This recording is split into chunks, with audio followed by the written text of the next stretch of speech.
Hi students, unit 2 current electricity हम लोग discuss कर रहे थे और इसमें डिस्कस कर रहे थे कॉम्बिनेशन ऑफ सेल्स। मैंने बताया था आप लोगों को कि अगर हमारे पास हमने एक सेल से किसी भी लोड रेजिस्टेंस में करंट फ्लो कराई और वो करंट प्रॉपर नहीं है, सफिशिएंट नहीं है, तो हम लोग जो अवेलेबल सेल्स होते हैं उनको एक बैटरी फॉर्म करने के लिए कंबाइन करते हैं, या तो सीरीज़ कॉम्बिनेशन में या पैरेलल कॉम्बिनेशन में। सीरीज़ कॉम्बिनेशन में उन सेल्स को लगाना चाहिए जिसका इंटरनल रेजिस्टेंस कम होता है, तो आपको फ़ायदा होगा। पैरेलल कॉम्बिनेशन में आपको उन सेल्स को लगाना चाहिए जिनका इंटरनल रेजिस्टेंस ज़्यादा है, तो आपको फ़ायदा होगा। अगर इसका उल्टा आप लगा दिया तो कोई फ़ायदा होगा नहीं। लेकिन ऐसा होता है कि प्रॉपर वोल्टेज और प्रॉपर करंट को फ्लो कराने के लिए, प्रॉपर वोल्टेज देने के लिए और प्रॉपर करंट को फ्लो कराने के लिए हम लोग जितने भी सेल्स अवेलेबल होते हैं उनको हम लोग लगाते हैं मिक्स ग्रुपिंग में। यानी कि पहले कुछ सेल लगा दिए सीरीज़ में, फिर एक और ब्रांच सीरीज़ में, फिर एक और ब्रांच सीरीज़ में, और फिर उसको लगा दिया पैरेलल कॉम्बिनेशन में। उन सारी ब्रांचेस को कनेक्ट कर दिया आप लोगों ने पैरेलल कॉम्बिनेशन में। तो इस टाइप का जो कॉम्बिनेशन होता है उसको मिक्स ग्रुपिंग कहते हैं। मिक्स ग्रुपिंग के बारे में बता रहा हूँ मैं आप लोगों को। देखिए कैसे करते हैं हम लोग। हमारे पास है mixed grouping, mix grouping of cells. मान लीजिए आपके पास नंबर ऑफ सेल्स, जो अवेलेबल सेल्स हैं, नंबर ऑफ सेल्स वो है n इंटू m। इतने सेल्स अवेलेबल हैं। EMF ऑफ ईच सेल, ये है E। Internal resistance of each cell, ये मान लीजिए है R। अब आप ये मानिए कि आपके पास जो ये नंबर ऑफ सेल्स हैं n इंटू m, आप एक सीरीज़ बनाइए n सेल्स की और ऐसी m ब्रांचेस बनाइए और उनको कनेक्ट कर दीजिए आपस में पैरेलल कॉम्बिनेशन में।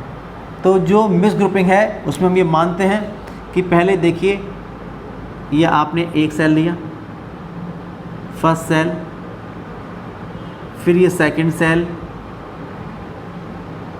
फिर ये nth सेल, ये n सेल्स लगे हैं एक ब्रांच में। सबका इलेक्ट्रोमोटिव फोर्स है E, सबका इंटरनल रेजिस्टेंस है R।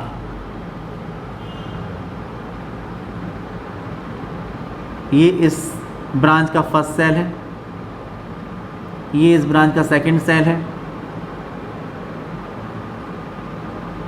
और ये इस ब्रांच का nth सेल है। ऐसे ही यहाँ पर ये n सेल्स लगे हुए हैं। ये सेकंड सेल है और ये ऐसे ही n सेल्स लगे हुए हैं। ये फर्स्ट ब्रांच हो गई। सेकंड ब्रांच देखिए, सेकंड ब्रांच में ये फर्स्ट सेल है, ये सेकंड सेल है, और ये nth सेल है। इलेक्ट्रोमोटिव फोर्स सबके E हैं, इंटरनल रेजिस्टेंस स्मॉल r है, ये भी n सेल्स हैं। और आप देखिए, आपने ऐसे करके यहाँ पर ये m ब्रांचेस लगा दी इसकी। mth ब्रांच, ये फर्स्ट ब्रांच है, सेकेंड ब्रांच, और ऐसे आप mth ब्रांच में आएंगे, उसका ये फर्स्ट सेल है। mth ब्रांच में आएंगे, उसका ये फर्स्ट सेल है, ये सेकंड सेल है, और ये nth सेल है।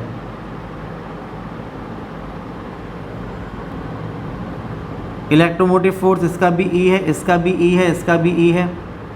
इंटरनल रेजिस्टेंस सबके स्मॉल r है। ये फर्स्ट सेल, ये सेकंड सेल,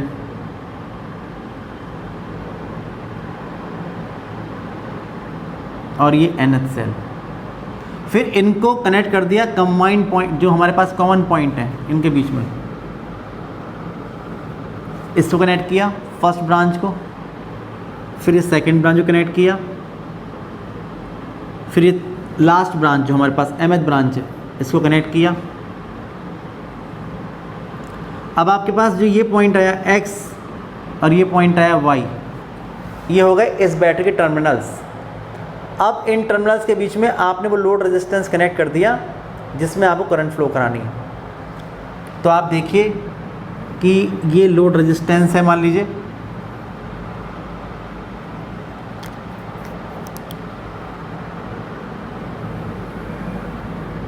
जिस लोड में करंट फ्लो करानी है वो लोड रेजिस्टेंस है कैपिटल R।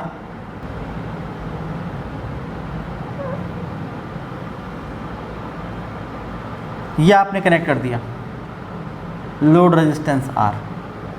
अब मान लीजिए कि इसमें जो करंट फ्लो होगी, यहाँ से जो करंट ड्रॉ होगी बैटरी से, ये करंट होगी I∞, टोटल करंट I∞, ये यहाँ से फ्लो होगी और I∞ करंट जाएगी इसमें। और इस तरीके से यहाँ पर जो अगर ये m ब्रांचेस हैं तो हर ब्रांच में इक्वल करंट डिवाइड हो जाएगी। हालांकि उस बात से मतलब नहीं है। अब बात ये आती है कि जो टोटल करंट ड्रॉ कर रहे हैं हम लोग, इसकी वैल्यू कैसे निकाल सकते हैं। तो आप देखिए कि इसका एक इक्विवेलेंट सर्किट बनाएंगे आप लोग। इक्विवेलेंट सर्किट बनाने के लिए आप ये मानिए कि जो ये पूरा एक कॉम्बिनेशन है, ये एक बैटरी की तरह बिहेव कर रहा है और इस बैटरी का हम ये मानेंगे कि जो इक्विवेलेंट इलेक्ट्रोमोटिव फोर्स है ये E∞ है और जो इंटरनल रेजिस्टेंस है ये R∞ है। तो आप देखिए कि जो बैटरी फॉर्म हो रही है, जो ये बैटरी बनी हमारे पास,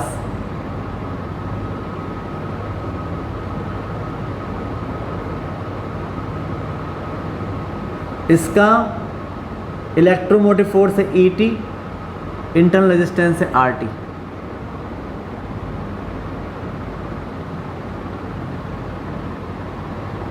ये बैटरी बनी, ये टर्मिनल्स हैं इसके, और इन टर्मिनल्स के बीच में आपने लगा दिया एक resistance capital R, load resistance, जिससे आप लोग करंट फ्लो करा रहे हो I∞। ये करंट फ्लो हो रही है। अब आपको अगर I∞ निकालना है तो फॉर्मूला आप जानते हैं कि I E/R+R। तो यहाँ पर से चाहिए IT हो जाएगा ET/RT+R।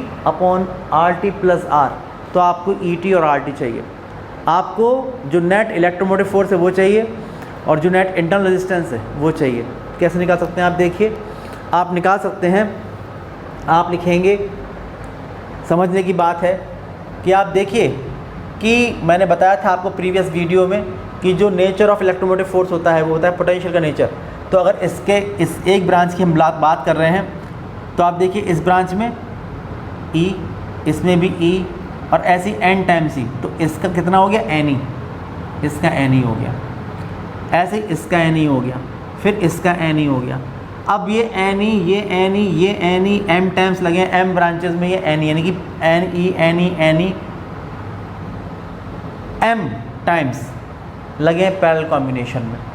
लेकिन मैंने बताया था आप लोगों को कि जो पैरेलल कॉम्बिनेशन होता है उसमें पोटेंशियल डिफरेंस सेम रहता है, इसलिए जो इलेक्ट्रोमोटिव फोर्स एक ब्रांच का होगा वही m ब्रांचेज अगर ला दें पैरेलल कॉम्बिनेशन में तो उसका होगा। इसलिए जो नेट इलेक्ट्रोमोटिव फोर्स होगा E∞, वो हो जाएगा, कितना हो जाएगा NE, ये रहेगा। ये समझ लीजिए कि आपके पास n×m सेल्स हैं। तो देखिए n लगे हैं S और m ब्रांचेस, तो n×m सेल हो गए। ये बात क्लियर है यहाँ पर। अब आप देखिए अगली बात ये आती है कि अब आप लोगों को ये पता लगाना है, अब आप लोग पता ये लगाना है कि जो टोटल इंटरनल रेजिस्टेंस है बैटरी का वो कितना होगा। तो आप निकाल सकते हैं। आप देखिए कि अगर मैं मानूँ एक ब्रांच का R1 है तो आप देखिए जो R1 होगा वो स्मॉल r लगे हैं n सेल्स पैरेलल कॉम्बिनेशन में। तो internal resistance for one branch of cells, तो ये R1 मान लीजिए तो हो जाएगा R+R कितनी टाइम्स n टाइम्स, क्योंकि n सेल्स लगे हैं। तो हो जाएगा R1 = n×R, ये हो जाएगा। अब इसका R1, इसका R1, इसका R1, ऐसी m ब्रांचेस लगी हैं। तो आप लिखेंगे कि if R∞ be the net internal resistance of the battery, then आप देखिए सब पैरेलल कॉम्बिनेशन में है, तो 1/R⁻T जो होगा ये होगा 1/R1 प्लस 1/R1, कितनी ब्रांचेस हैं, m ब्रांचेस, तो ये हो जाएगा m टाइम्स, तो हो जाएगा m/R1, तो R⁻T जो होगा ये होगा R1/m, R1 की वैल्यू देखिए लिखी हुई है, यहाँ से पुट करिए R1 की वैल्यू, तो हो जाएगा R⁻T इज इक्वल टू, जब R1 वैल्यू पुट करेंगे यहाँ पर तो R⁻T will be equal to R1/m, R1 की जगह हो जाएगा NR/m, ये हो जाएगा R⁻T। जब आप लोगों को ET मिल गया और RT मिल गया तो कितनी करंट ड्रॉ कर रहे हैं आप लोग सेल से, ये आप निकाल सकते हो यहाँ से, तो आप लिखेंगे हैंस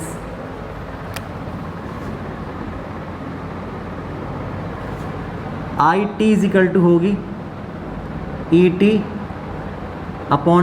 प्लस RT, ये हो जाएगी, वैल्यूज़ पुट करेंगे, पुटिंग वैल्यूज़ तो मिलेगा आप लोगों को कि I⁻T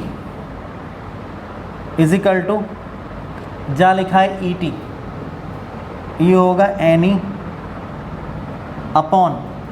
की जगह R, और प्लस जहाँ लिखा है RT ये NR/m, NR/m ये होगा। आप देखिए अगर आप m को यहाँ से एलसीएम लेते हैं m में तो हो जाएगा I⁻T is equal to NE/ देखिए MR, यहाँ पर आपने m लिया एलसीएम, तो MR प्लस NR, ये m पहुँचेगा ऊपर, तो I⁻T is equal to N into M into E, ये नंबर ऑफ सेल्स है N into M upon MR plus NR, ये होगा। तो यहाँ से इतनी करंट ड्रॉ हुई। भाई अगर आपके पास मान लीजिए कि 24 सेल्स हैं तो N इंटू M 24 हो गया।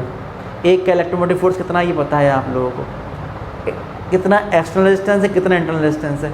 अब बात यह है कि आपने हो सकता है कि एक ब्रांच में 4 सेल्स लगाएं और 6 ब्रांचेस लगाई, तो आप लिख देंगे कि अगर आपने 4 सेल लगाए तो N की वैल्यू 4 और M की वैल्यू 6, ये पुट कर देंगे। तो इस तरह से आप लोग कितनी करंट ड्रॉ होगी यहाँ से उसको निकाल सकते हैं। लेकिन क्वेश्चन जो आते हैं एग्जामिनेशन में वो इस टाइप के आते हैं कि भाई 24 सेल्स आपको दिए गए हैं। जब 24 सेल्स अवेलेबल हैं, एक का इलेक्ट्रोमोटिव फोर्स गिवन है, एक का इंटरनल रेजिस्टेंस गिवन है, और आपसे कहा जाए कि आप उनको कैसे सेट करें कि आपके पास जो करंट मिले वो मैक्सिमम हो, तो मैक्सिमम करंट लोड में फ़्लो कराने के लिए, उस रेजिस्टेंस कैपिटल R में फ़्लो कराने के लिए आप किस तरह से उसको अरेंज करेंगे, ऐसे क्वेश्चंस आते हैं। तो 24 सेल्स का तरीका ये है कि या तो आप 24 इंटू 1 यानी कि 24 सेल्स लगा दें आप एक ही ब्रांच में, यानी सबको लगा दें सीरीज कॉम्बिनेशन में, या 1 इंटू 24 का मतलब ये हुआ कि एक ब्रांच में एक सेल लगा और 24 को लगा दें पैरेलल कॉम्बिनेशन में, या 6 इंटू 2 कर दें, या 2 इंटू 6 कर दें, या 4 इंटू 6 कर दें, या 6 इंटू 4 कर दें। बहुत सारे कॉम्बिनेशन पॉसिबल हैं, बहुत सारे कॉम्बिनेशन पॉसिबल हैं।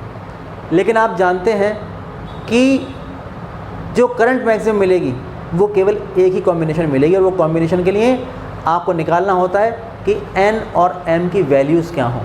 इसका मतलब ये हुआ कि आप एक ब्रांच में कितने सेल लगाएं वो वैल्यू आएगी N की, और कितनी ब्रांचेस लगाएं जिनको कनेक्ट कर रहे हैं पैरेलल कॉम्बिनेशन में वो वैल्यू आएगी M की। तो N और M की वैल्यू आपको निकालनी होती है मैक्सिमम करंट के लिए। तो आप देखिए कि मैक्सिमम करंट कब होती है, मैक्सिमम करंट तब होती है भाई, आप देखो चाहे यहाँ से देखो और चाहे यहाँ से देखो, जब ये डिनोमिनेटर ये या ये जब ये मिनिमम होगा तो उस वक्त करंट जो होगी वो मैक्सिमम होगी। तो आप देखिए यहाँ पर एक इम्पॉर्टेंट बात ये है कि फॉर मैक्सिमम करंट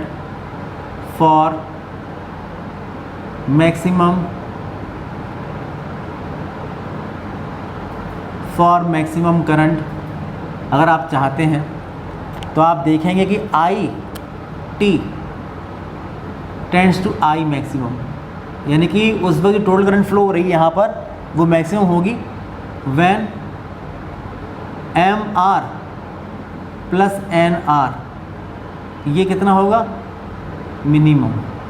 अब इसको मिनिमम करने के लिए देखिए कैसे करेंगे आप, पहले इसको देखिए। आप जानते हैं कि जो M R plus N R होता है ये होता है अंडर रूट एम आर का square plus under root N R का स्क्वायर, समझिए ये होता है। आप देखिए जो लिखा है under root M R square plus under root N R square, अगर आप इसमें से root 2 times M R N R subtract कर दें और इतना ही ऐड कर दें, इतना ही ऐड कर दें, कोई फ़र्क नहीं पड़ा। लेकिन आप देखिए कि जो ये टर्म रहेगा ये जो ये टर्म रहेगा ये होगा under root M R minus under root N R इसका whole square plus 2 root M r into n are, ये हो जाएगा। अब आप देखिए कि अगर आप चाहते हैं कि ये टर्म जो है ये मिनिमम हो तो मिनिमम करने के लिए इसकी वैल्यू माइनस की तो हो नहीं सकती बिकॉज स्क्वायर क्वांटिटी है। इसकी मिनिमम वैल्यू हो सकती है 0, तो आप इसको 0 के इक्वल पुट कर देंगे तो ये मिनिमम हो जाएगा। आप लिखेंगे कि that is for M R plus N R to be minimum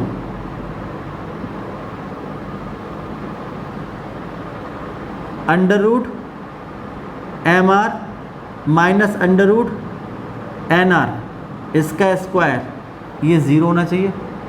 इसका मतलब कि under root M R minus under root N R ये 0 होना चाहिए। इसका मतलब root M R must be equal to root N R ये होना चाहिए। स्क्वायर कर देंगे तो M R must be equal to N R होना चाहिए, या R is equal to N R upon M होना चाहिए, या जो स्मॉल आर है ये एम आर अपॉन एन होना चाहिए। इसका मतलब ये हुआ कि करंट मैक्सिमम उस केस में होगी, करंट उस केस में मैक्सिमम होगी। आप देखिए कि जब ये जो आर है एक्सटर्नल रेजिस्टेंस ये एन आर अपॉन एम के इक्वल हो। अगर आपने इतना लोड रेजिस्टेंस लगा दिया है तो उस वक्त जो करंट होगी वो मैक्सिमम होगी। या आप लोग देखिए कि आपने ऐसा कोई सेल चूज़ किया है जिसका इंटरनल रेजिस्टेंस जो है वो एम आर अपॉन एन के इक्वल होगा, तब उस केस में आप देखेंगे करंट मैक्सिमम होगी। ठीक है भाई, तो जो करंट मैक्सिमम होगी, अगर आपको मैक्सिमम करंट की वैल्यू निकालनी है तो आप लोग क्या करें कि जो कंडीशन निकल के आई है कि M R is equal to N are, ये कंडीशन है, इस कंडीशन को आप पुट कर दीजिए इस इक्वेशन बी में, तो आपके पास मैक्सिमम करंट मिल जाएगी। आप लिखेंगे जो कंडीशन हमारे पास आई है, putting this condition in equation A और B we get maximum current, जो आई मैक्सिमम होगी एन एम ई अपॉन, आप देखें कि अगर मैंने एन आर को लिख दिया एम आर तो ट्वाइस एम आर, या एन एम ई अगर मैंने एम आर को लिख दिया एन आर तो 2n स्मॉल आर, तो आप देखिए m से m कैंसिल और n से n कैंसिल, तो जो मैक्सिमम करंट हमारे पास होगी या तो होगी small n into capital E upon 2 capital R, या होगी M into capital E upon 2 into small r। तो ये हमारे पास मैक्सिमम करंट मिलती है। मैक्सिमम पावर थ्योरम देखिए, ये मैक्सिमम पावर थ्योरम होती है। मैक्सिमम पावर थ्योरम इसलिए होती है क्योंकि जब करंट मैक्सिमम होगी तो इस लोड में जो पावर कंजम्पशन होगा वो भी मैक्सिमम होगा। आप देखिए, आप जानते हैं कि पावर का फॉर्मूला होता है P equal to I square into R. It implies that कि पावर जो होगी वो उस केस में मैक्सिमम होगी जब करंट मैक्सिमम होगी। तो इसलिए इसको कहते हैं मैक्सिमम पावर थ्योरम। अब देखिए नेक्स्ट आर्टिकल जो आता है वह है व्हीटस्टोन ब्रिज।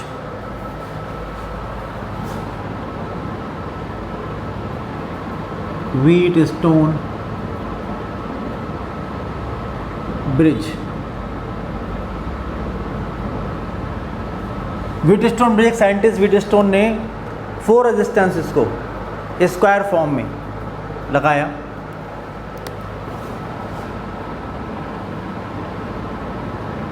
एक स्क्वायर की फॉर्म में 4 रेजिस्टेंसेस कनेक्ट किए गए हैं। एक रेजिस्टेंस ये, एक रेजिस्टेंस ये, एक रेजिस्टेंस ये लगाया गया है।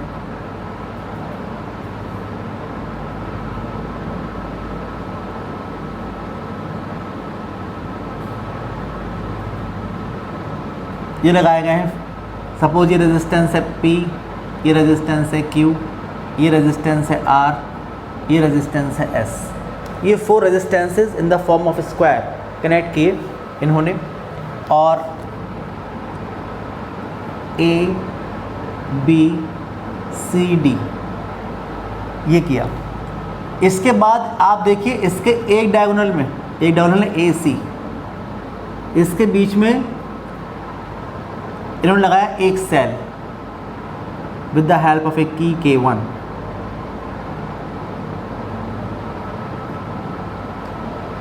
ये लगाया सेल इलेक्ट्रोमोटिव फोर्स है E।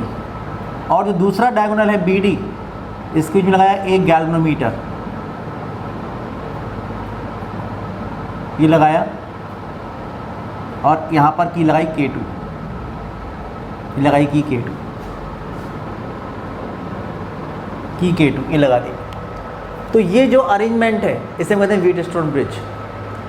इसमें आप देखेंगे कि अगर मैं की K1 को क्लोज़ करूँगा और फिर K2 क्लोज़ करूँगा तो यहाँ से जो करंट चलेगी I, यहाँ पर पहुँची जंक्शन पर, जंक्शन A पर, इसमें करंट चली जाएगी I1, इसमें करंट चली जाएगी I2।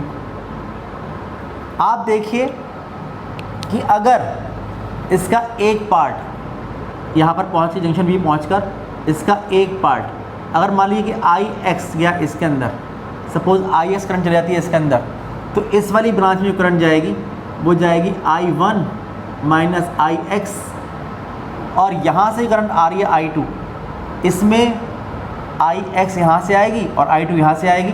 तो Kirchhoff first law junction rule से जो करंट जाएगी इसमें वो जाएगी I2 प्लस IX, ये जाएगी इसमें। और उसके बाद यहाँ से देखिए I1 माइनस IX आएगी, यहाँ से I2 माइनस IX आएगी। जब ऐड करेंगे यहाँ पर जंक्शन C पर तो IX से IX कैंसिल हो जाएगा, बचेगा I1 प्लस I2, यानी फिर से वही करंट I इसमें फ्लो हो जाएगी। तो ऐसा होगा, ये होगा यहाँ पर। अगर हम लोग, आप देखिए जो रेजिस्टेंस R होता है ये एक वेरिएबल रेजिस्टेंस होता है। मैंने इस पर एक एरो लगा दिया, ये एरो रिप्रेजेंट कर रहा है कि यहाँ पर जो रेजिस्टेंस R है ये एक वेरिएबल रेजिस्टेंस है।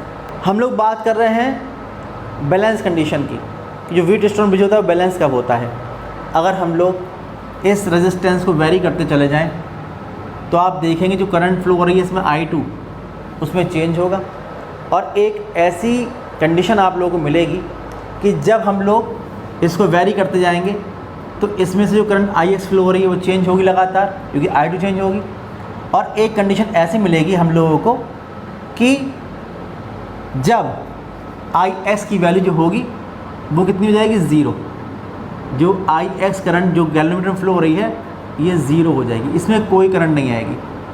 जब इसमें कोई करंट नहीं आएगी तो आप देखिए Ix जो था ज़ीरो हो जाएगा, तो यहाँ पर करंट अगर ज़ीरो जाएगी तो यहाँ पर I1 माइनस ज़ीरो, इसका मतलब इस वक्त जो करंट जाएगी इसमें वो केवल I1 होगी, और यहाँ से आएगी करंट ज़ीरो और यहाँ से आएगी I2, तो इसमें करंट जाएगी वो I2 जाएगी। तो अब आप देखिए फिर से वही बात निकल के आ गई कि यहाँ से जो करंट जाएगी I वो डिवाइड होगी, इसमें I1 इसमें I2। इस ब्रांच में कंडीशन ऑफ बैलेंस जो है, बैलेंस की कंडीशन में यहाँ पर कोई करंट जाएगी नहीं, तो जो करंट I1 यहाँ से आ रही है वही करंट I1 यहाँ जाएगी, जो करंट I2 यहाँ से आ रही है वही करंट I2 यहाँ जाएगी, इसमें कोई भी करंट नहीं जाएगी। ये होता है बैलेंस कंडीशन या कंडीशन ऑफ ज़ीरो डिफ्लेक्शन। आप देखें कि गैल्वेनोमीटर में कोई भी डिफ्लेक्शन नहीं हो, जो भी वर्ड यूज़ किया जाए, कंडीशन ऑफ बैलेंस या कंडीशन ऑफ ज़ीरो डिफ्लेक्शन, वो दोनों का मतलब एक ही है, ये हो जाएगा। तो ये हमारे पास इस वक्त जो ब्रिज होगा ये होगा बैलेंस्ड व्हीटस्टोन ब्रिज। इस वक्त हम लोग इस ब्रिज को कहते हैं बैलेंस्ड व्हीटस्टोन ब्रिज, ये होता है। अगर हम लोग इस वक्त कंडीशन ऑफ बैलेंस में जो हमारे पास ये 4 रेजिस्टेंसेस गिवन थे व्हीटस्टोन ब्रिज के, P, Q, R और S, अगर उसमें एक रिलेशन फॉर्म करना चाहें तो रिलेशन फॉर्म कर सकते हैं। आप देखिए कि कंडीशन ऑफ बैलेंस क्या रहेगी, कंडीशन ऑफ बैलेंस निकालनी है आप लोगों को। कंडीशन ऑफ बैलेंस कहें या relation between resistances P, Q, R, S कहें, एक ही बात। तो आप देखेंगे कि इस केस में यहाँ पर एक क्लोज लूप तो ये बनेगा, ये वाला क्लोज लूप, और एक क्लोज लूप बनेगा ये वाला, ठीक है। इसमें आप लोग क्लॉकवाइज डायरेक्शन को मानिए पॉजिटिव, ये यहाँ पर भी क्लॉकवाइज को पॉजिटिव मान लीजिए और लूप रूल अप्लाई कर दीजिए। तो जो आपको दो इक्वेशन मिलेंगे उनको सॉल्व करके आप लोगों को कंडीशन ऑफ बैलेंस मिल सकती है। आप लिखेंगे कि अप्लाइंग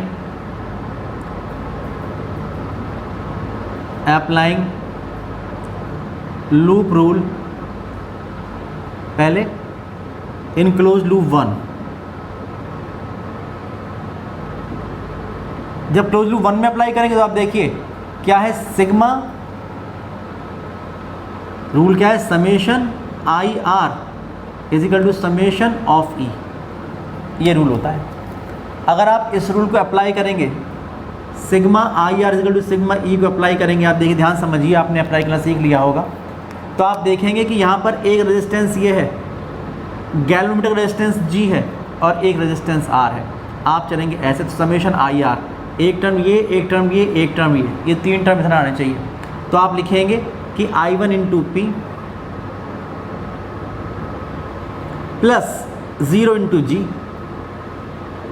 करंट इसमें 0 है इसलिए, और हमारा हाथ जा रहा है ऐसे और करंट जा रही है ऐसे, इसलिए माइनस I2 इंटू आर, ये हो जाएगा, करंट इसमें I2 है और कोई सेल लगानी है क्लोज लूप में, इसलिए इजिकल टू 0, और 0 इंटू जी जो होता है ये भी 0 होता है, तो हो जाएगा I1 into P minus I2 into R is equal to 0, या आप कह सकते हैं कि I1 P is equal to I2 are, ये हो जाएगी इक्वेशन 1 क्लोज लूप 1 के लिए।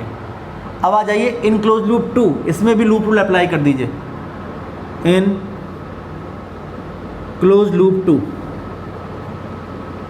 जब इसमें अप्लाई करेंगे तो आप देखिए I1Q minus I2S minus 0 into G equal to 0, ये हो जाएगा। इसी को अप्लाई किया तो I1Q, हमारा हाथ जा रहा है ऐसे, करंट जा रही है ऐसे, इसलिए माइनस I2S,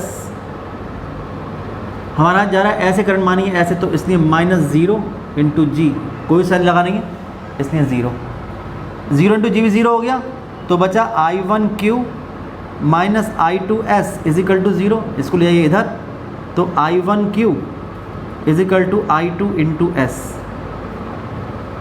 ये मिल जाएगी इक्वेशन नंबर 2। अब अगर आप लोग डिवाइड कर दें, डिवाइडिंग 1/2,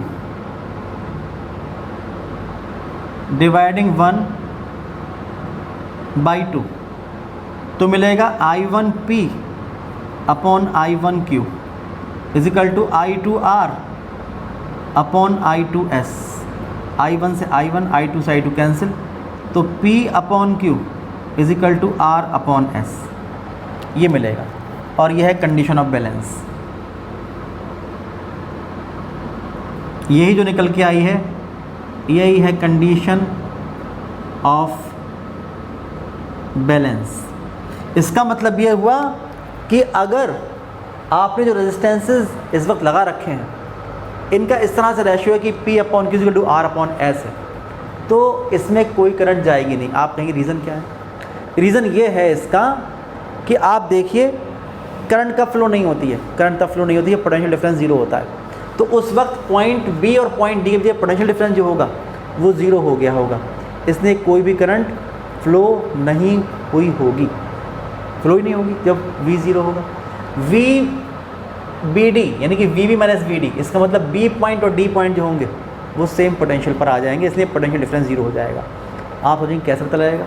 पता लगेगा ऐसे, आप देखिए कि अगर आप VAB निकाल लें यानी VA माइनस VB, कैसे निकालेंगे? I1 इंटू P से। अगर आप VAD निकाल लें कैसे निकालेंगे? I2 इंटू R से। और फिर VAB यानी VA माइनस VB में से VA माइनस VD सब्ट्रैक्ट कर दें। बात समझ में आ रही है? अगर VA माइनस VB में से VA माइनस VD सब्ट्रैक्ट कर दें तो अब VA से VA कैंसिल हो जाएगा, तो आएगा VB माइनस VD, तो आप देखेंगे वो ज़ीरो आएगा। जितना पोटेंशियल डिफरेंस इसके अक्रॉस होगा उतनी इसके अक्रॉस होगा, इसलिए B और D पॉइंट जो होंगे वो सेम पोटेंशियल पर होंगे। ऐसे ही आप कह सकते हैं कि जितना पोटेंशियल डिफरेंस B और C के बीच में होगा उतना ही D और C के बीच में होगा, इसलिए क्योंकि C पॉइंट कॉमन है इसलिए B और D जो होंगे वो सेम पोटेंशियल पर होंगे। कब?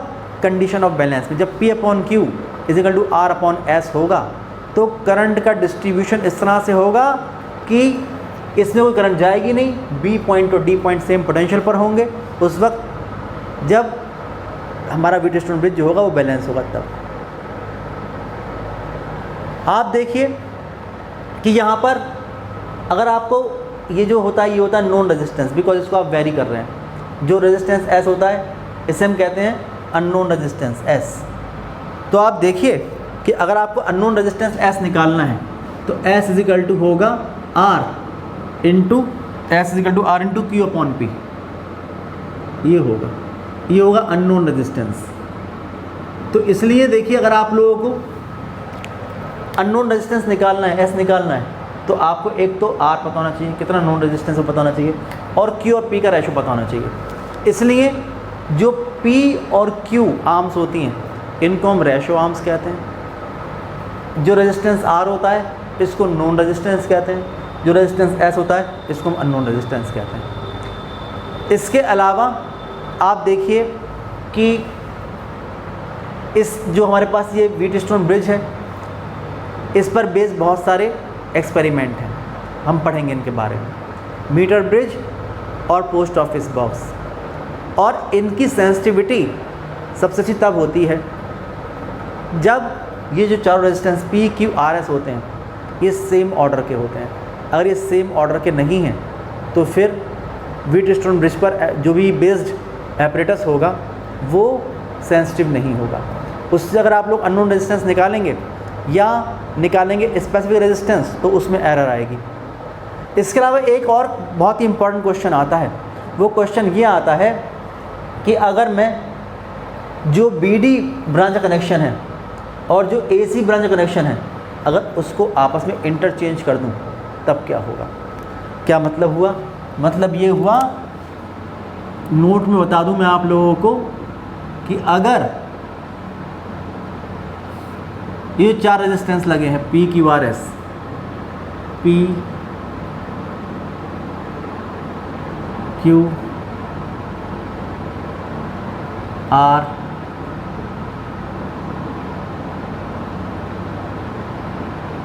S, P, Q, R, S, ये चार रेजिस्टेंस लगे हैं। इसमें ये है A, B, C, D। अगर जो कनेक्शन लगा है A और C के बीच में वो लगा दूँ बी और डी के बीच में।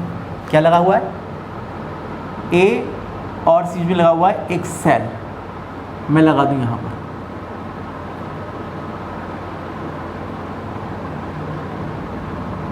ये लगा दूँ, और जो लगा था बी डी के बीच में गैल्वेनोमीटर, वो लगा दूँ ए और सी के बीच में।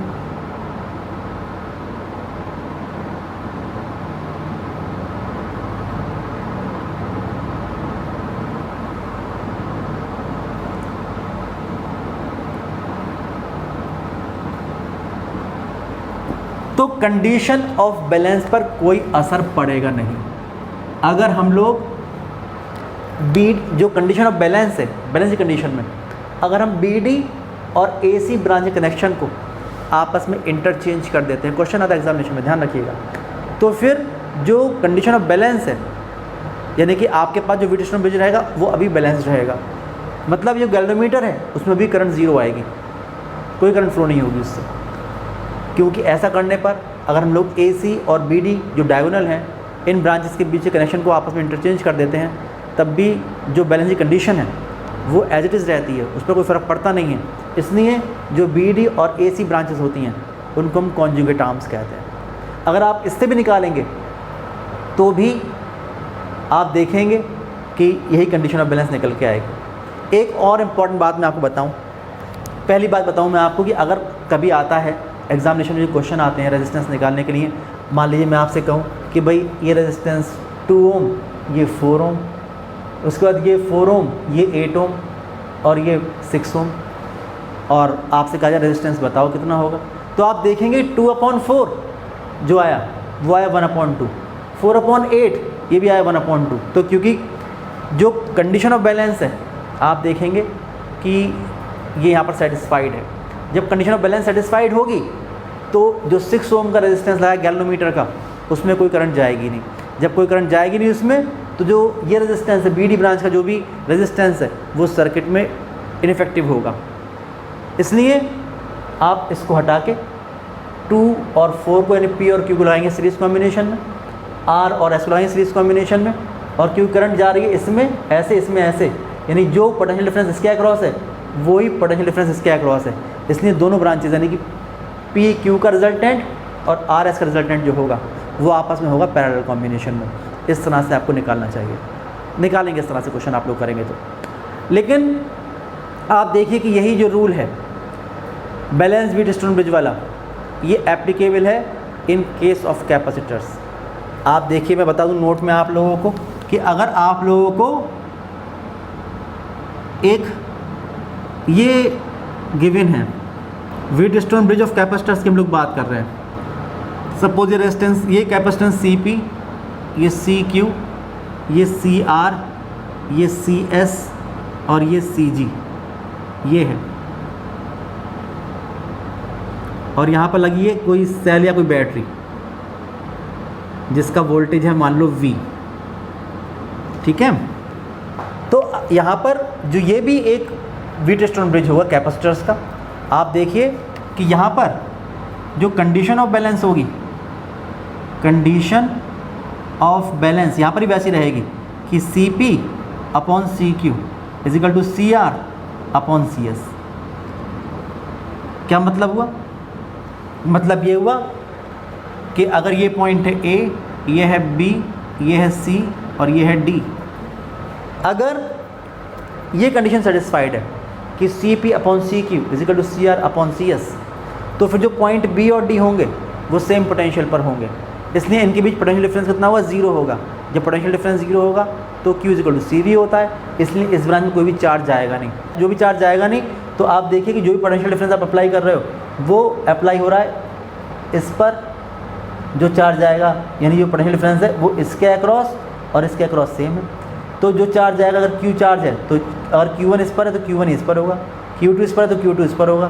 तो ये और ये यानी कि इसको तो आप इग्नोर कर देंगे, ये जो हमारा सर्किट होगा उसमें ये जो कैपेसिटेंस होगा इसका ये इनफेक्टिव हो जाएगा अगर ऐसा है तब, अगर ये कंडीशन सेटिस्फाइड है तब। तो उस केस में ये और ये सीरीज़ में, ये और ये सीरीज़ में, और जो रिजल्टेंट निकल के इन दोनों का आया वो आपस में मिलाकर पैरेलल कॉम्बिनेशन में होगा। ये होता है wheat stone bridge of capacitors. ये यहाँ पर भी एप्लीकेबल होता है। तो इस पर बेस हम क्वेश्चंस करेंगे।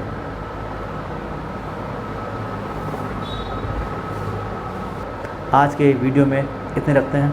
नेक्स्ट वीडियो में हम लोग जो प्रैक्टिकल सेक्शन है इसका, मीटर ब्रिज, पोटेंशियोमीटर, उसको डिस्कस करेंगे। आप इसको ढंग से पढ़िएगा। तब तक के लिए बाय।